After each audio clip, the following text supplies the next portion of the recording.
अस्सलाम वालेकुम दोस्तों, क्या हाल चाल है। उम्मीद है सब दोस्त खैर और खैरियत से होंगे। दोस्तों मैं हूं मोहम्मद नसीर और आप देख रहे हैं नसीर टेक्निकल ऑलराउंडर। तो दोस्तों आज मैं आपको AC/DC पंखे का जो सर्किट है उसके जो वोल्टेज है ना उसकी डिटेल बताऊंगा कि कहाँ पर कितने वोल्ट होते हैं, ठीक है ना। तो उसके साथ साथ जहाँ पर वोल्ट अगर कम या ज़्यादा होंगे या कितने होने चाहिए, अगर वो कम या ज़्यादा होंगे तो कौन सा फॉल्ट आएगा, ये भी मैं आपको साथ साथ क्लियर करता जाऊंगा। तो आपने वीडियो को गौर से एंड तक देखना है। आप इंशाल्लाह एक दफ़ा इस वीडियो को मुकम्मल देख लेंगे तो आप इस जो सर्किट AC/DC का उसके आप मुकम्मल मास्टर बन जाएंगे, ठीक है ना। तो दोस्तों सबसे पहले मैं आपको ये बिजली वाली साइड है ना उधर से मैं शुरू करता हूँ कि वोल्ट कहाँ से कहाँ पे जाता है और कितना होना चाहिए, ठीक है।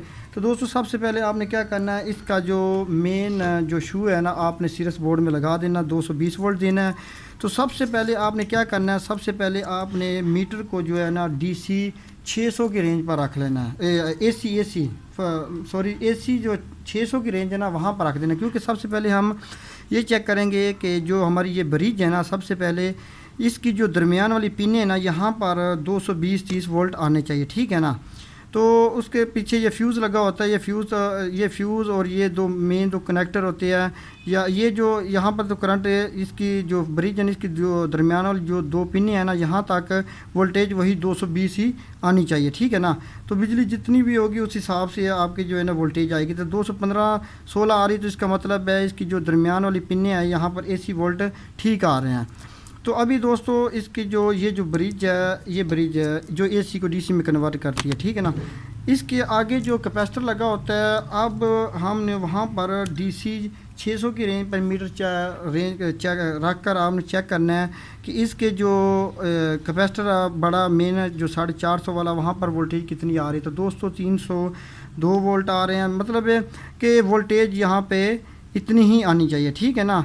300 से ऊपर ही वोल्टेज आनी, 350 तक भी वोल्टेज आ जाती है, ठीक है। ये कैपेसिटर लगा हुआ है, यहाँ पर वोल्टेज इतनी आनी चाहिए 300 से ऊपर ही, ठीक है। उसके बाद जो हमारा करंट है ना वो ज़्यादा जनाब ये आपने ऐसे करना है कि ये जो काली पराड है ना मीटर की वो आपने उसी जो मेन कैपेसिटर है ना उसकी नेगेटिव पिन पर ही रखनी है। और ये जो कैपेसिटर ट्रांजिस्टर लगा हुआ है 7N65 यहाँ पर वोल्टेज आपने चेक करनी है, यहाँ पर भी कम से कम 300-350 वोल्ट आने चाहिए।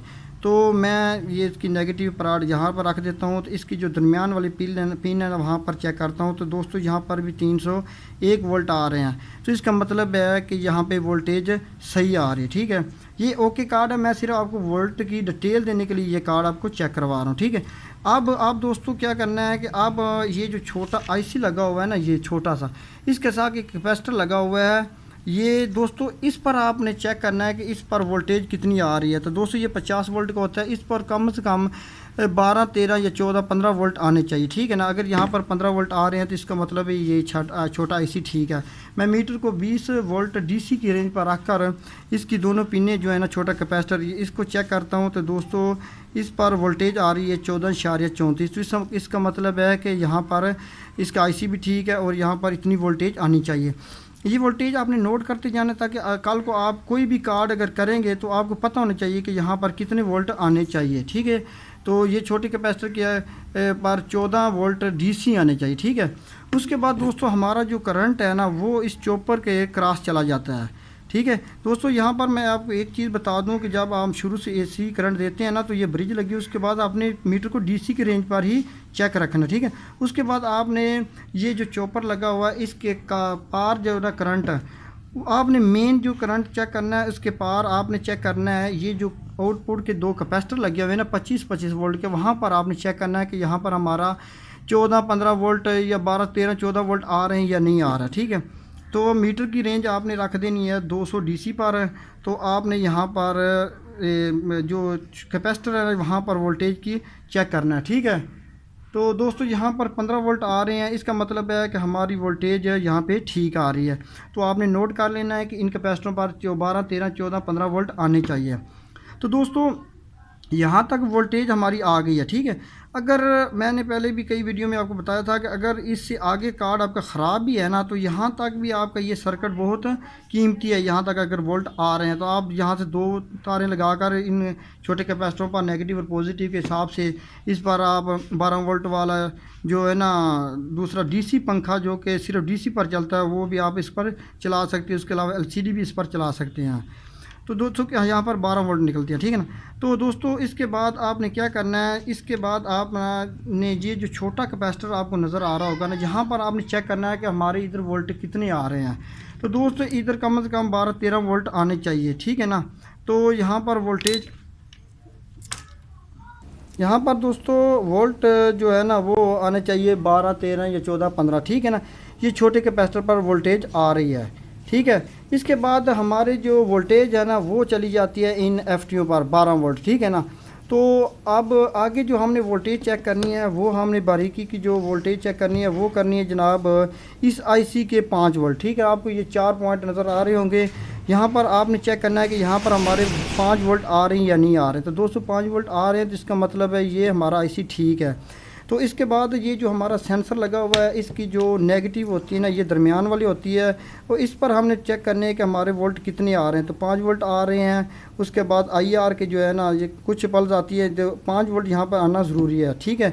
तो दोस्तों इस तरह ये जो हमारा जो ये एक वोल्टेज का प्रोसीजर जो होता है ना यो यहाँ पर मुकम्मल हो जाता है। इसके बाद ये जो हमारी एफटियाँ लगी हुई हैं ना, इसकी जो साइड वाली पिनें हैं ना दोस्तों, ये साइड वाली पिन, उसकी बैक साइड में यहाँ पर दोस्तों इन जो एफटियाँ होती हैं यहाँ पर 3 फेज़ वोल्टेज आते हैं। तो आपने मीटर जो है ना सुई वाला यहाँ पर आपने इसको कंटिन्यूटी पे रख कर आपने चेक करना है। तो यहाँ पर सुई जो है ना अक्सर पल्स लगाती है, तो इसका मतलब है हमारा जो 3 फेज़ है ना वो सही आ रहा है। ये देखो आपको नज़र आ रही होगी, ठीक है ना।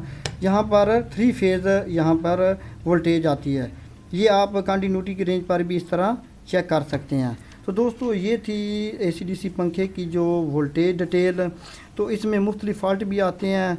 तो जिस तरह अगर यहाँ पर वोल्टेज नहीं आ रही तो इसका मतलब है कि पीछे फ्यूज़ वगैरह ख़राब होता है, आपका कार डेड होता है। या अगर यहाँ पे एक कैपेसिटर पर वोल्टेज नहीं आ रहा है तो इसका मतलब ये ब्रिज ख़राब हो सकती है, या हमारा सीरीज बोर्ड बल्ब जो पीछे ऑन होता है ट्रांजिस्टर ख़राब होगा तो फिर भी हमारे जो वोल्टेज है ना वो इनपुट पर ही रुक जाएंगे।